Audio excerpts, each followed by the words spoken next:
I'm Sarah Horne. I've been a florist in the industry for nearly 30 years now. My business is in Leamington Spa, Sarah Horne Flowers, so it's fantastic to come along and teach this expert class and pass on some of the things that I've learnt when I've been doing more advanced learning with people like Per Benjamin, Gregor Lersch, Tor Gunderson, all of the champions out there. It's fantastic to work with them, but it's really lovely to be able to bring that back to England and to show it to the students here at Malton College.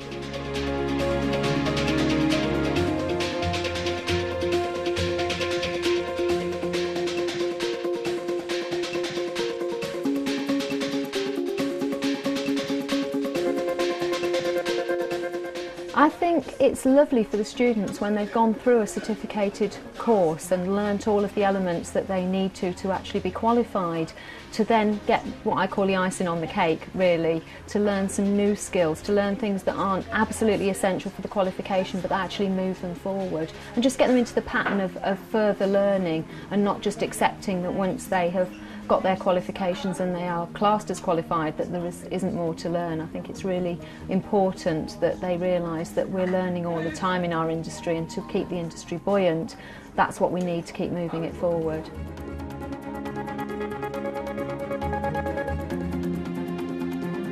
Now I'm going to start with a decorative arrangement.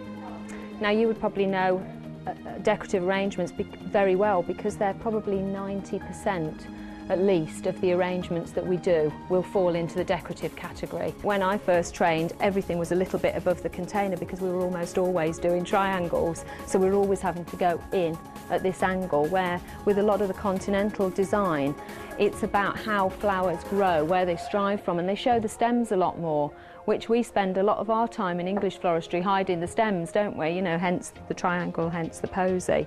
I hope I've brought some slightly different arrangement styles to them. Certainly with the decorative arrangement that I've done, through the college syllabus we learn certain styles of decorative arrangement which are very much the English style, with the posies and the triangular arrangements and the parallel designs. What I've done is brought along a Scandinavian design which still fits into that category, but it's very alien to us as florists when we've learnt the sort of classic English style of floristry, and it's been really interesting to see how the students have just embraced that and sort of run with the idea really and had a go at it, because, you know, looking at their faces as I was presenting it, they were kind of not sure about it, and I think it's a good thing to just show that there's something completely different out there that still fits within the rules that we've learnt and we understand, but that's come from another country, and I'm really trying to encourage them then to attend demonstrations from other designers coming from other countries as well. And the European style of floristry, it's a very dynamic thing to do, to cross stems, so it opens up a whole new area, because line is very important to the European style of floristry. But with the stems crossing, and you can see I've left the leaves on just to take them off to show you, it's far more dynamic if you see the lines crossing. If you've got something in there that's making it fuzzy, it actually doesn't work. Often once you've left college and you're sort of out in the workplace, to take days out to go and do training, or weeks out to do training, you just can't often afford to do it.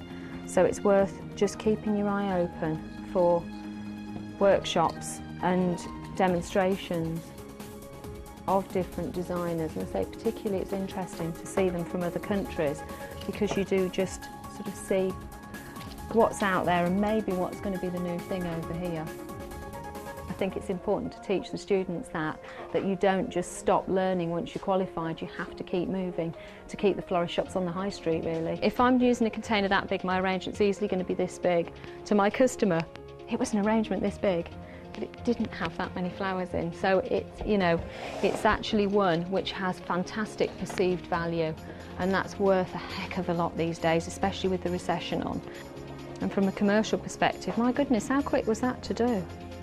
Doesn't take long, does it? So we're experimenting using different techniques.